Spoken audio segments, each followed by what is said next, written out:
Hi, I am here today with attorney Bruce Wissore, and attorney Wissore is a partner with the law firm of Coley and Wissore and has been since the firm started in 1990.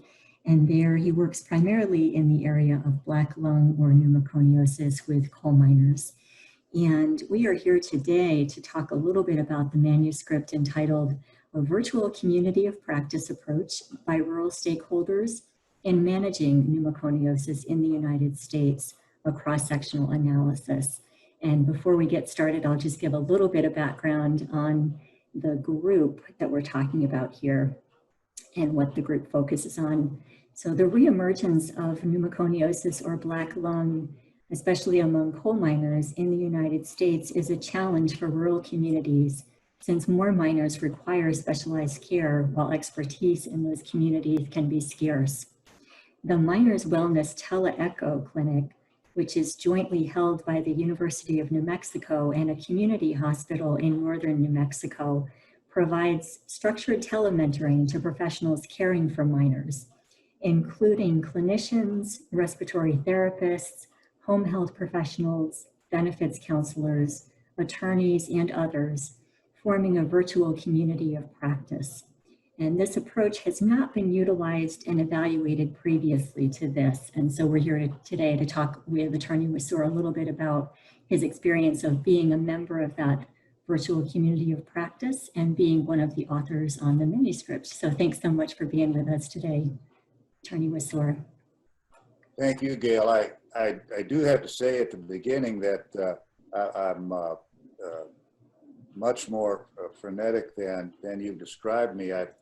In addition to my law practice of 35 years, I have been 50 years in higher education as vice president, president, chancellor, professor emeritus, and now have landed in my favorite spot of all of higher education, University of New Mexico, working with you and Dr. Sood and others.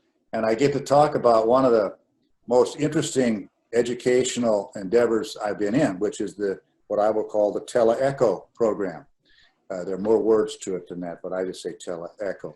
And basically what this does is it brings together in what I think is a new way, disparate points of view of stakeholders who would not run into each other otherwise.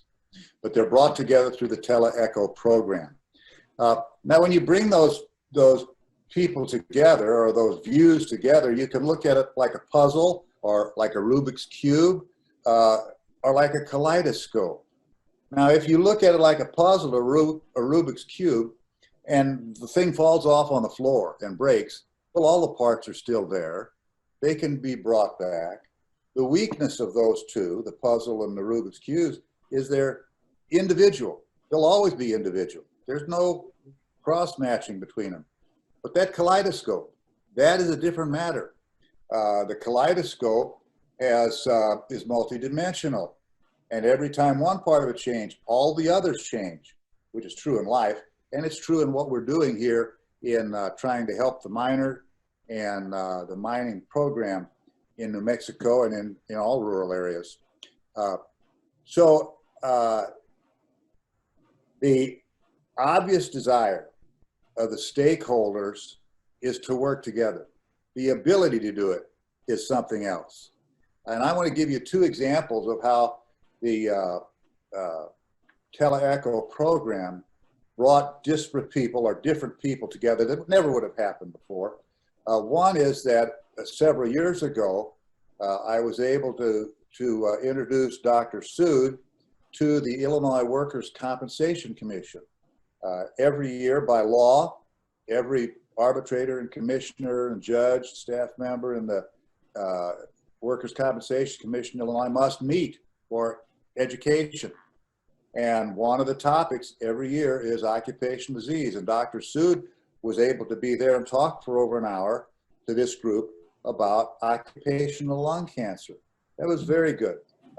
A second, a more personal example is you have this very nice guy, Cotton Gerald, who is a Peabody Coal Company safety director in New Mexico, working with me, a claimant's attorney in black lung cases. And the truth is, after our experience of working together in TeleECHO, we have talked together outside of those meetings, asked each other questions that helped each other in what we do and an understanding of the two and how to work together to produce something better. I've also used some of Cotton Gerald's illustrations in presentations to the Illinois Workers' Compensation Commission. And that's something you don't normally see is a claimant's attorney using the material of somebody that works for the coal company to present to the people who are going to make decisions for them. But that's what happens when you get together in a program like the TeleECHO. So some of the things that came out about what we were able to do through TeleECHO is a leveraging of scarce resources. In rural healthcare, that's a problem. But TeleECHO is one way to bring those together. A second is by doing that, have a reduction in the variance of the processes of patient care and also care of a miner's claim if he has one going forward. And use best practices in that, to view the best practices, and also to use a case-based learning approach so that in our studies, one of the participants will present a case that's interesting in one way or another, and everybody will get to comment on it. See the medical condition of the worker and make suggestions on where that case is going to go. And maybe if there's something else that can be done to help the health condition of that miner. Also, the subgroups involved in here have allowed the medical clinicians to get together with the non-clinicians, such as myself, or benefits counselors, Black Lung Clinic people, getting together with the respiratory therapists, the clinicians, the doctors themselves. And I have never seen that before outside this program. Now, the conclusions, I believe, reached in the study were, number one, that the participants reported that there was a multidisciplinary knowledge transfer, breaking across the barriers like the kaleidoscope that I was talking about. I think that the participants got to think of things they'd never thought of before. Not that they weren't capable of it, but they didn't see the two parts on the table at the same time. Most of the participants rated the TeleECHO sessions to be very good or excellent. And they did not have to do that. I think that was an accurate description. Another interesting finding was that despite a high rating of job satisfaction by the stakeholders, particularly the clinicians, there was a significant minority that reported a professional isolation in what they did. And this is one way to break through that. And that's a natural barrier you're going to have in rural health care. And so this is a very good way to work on that. Now, at just one example, the lowest score of the topics that were reviewed here was in the area of what's called legal pneumoconiosis. That's because that's a term that was brought into the program by someone else, by the Department of Labor, by rule makers, not clinicians, not lawyers, not people working at Black Lung clinics. But all those other people have to use them. Every stakeholder in our meetings had to use them. So legal pneumoconiosis goes beyond just the clinical pneumoconiosis we're used to, the fibrosis or scarring in the lungs. It includes asthma, chronic bronchitis, emphysema, small airways disease, atypical fibrotic lung diseases, and lung cancer. And that would include asbestos-related lung disease. So when you put all those different diseases on the table, you say, these are things that our people have. Are they related to mining? Then it necessarily brings up a topic that some of the stakeholders hadn't thought about before. What's in the mine?